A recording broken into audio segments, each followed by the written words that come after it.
Manolotra ny arahaba mba piraritsy tompoko lasy tompoko vary fitonga sondreto anatin'ny fotoanany fampalalam-baovao eto amin'ny fahitalavitra ma-TV dia manasana mpananjana indray izay anaraka izany hatramin'ny farany mbola mitana ny sain'ny mpanara-baovao maro amin'izao fotoana izao mahakasika ny fitokonana izay tanterahany mpiraki-draharaha. Nisy nikasa hanakorontana izay fitokonana ny tanterahany sendikan'ny mpiraki-draharaha teny Anosy izay androany raha ny fanazavana izay nentin'izy ireo araka ny Fantatra moa rehefa nentin'izy ireo ihany koa dia nanambara izy ireo fa amin'ny fahafitony volana Desambra vao hifarana izay fitokonana izay. Tateriny rotsy rakotondrainy eo amin'ny sarin'ny Mamra Samuel ny andindiny izay vaovao zay.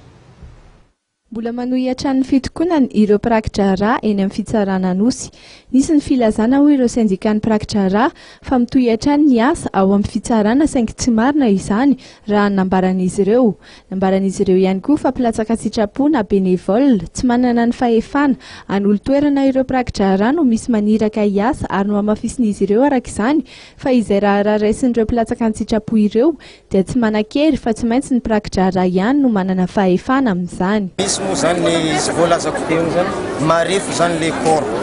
zany hoe le olona tsy teknisianina am'le zavatra efa mazava fa fidirana amin'ny greffier zany par voie de concours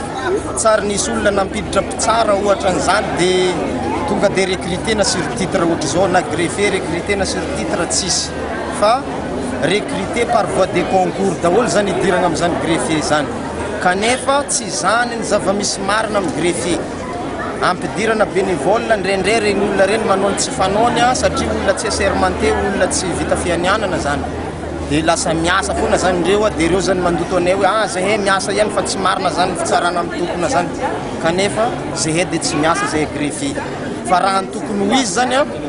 tsisy bénévole tokony ampidirana zany raha tsy miaraka amin'ny consentement satria asanay greffier zany no ataony zany bénévole zany fa tsy asana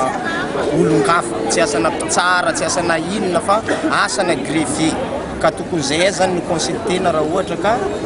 hampiditra zany bénévole zany fa lasa roa ndray no manana conflit aminay amin'izao.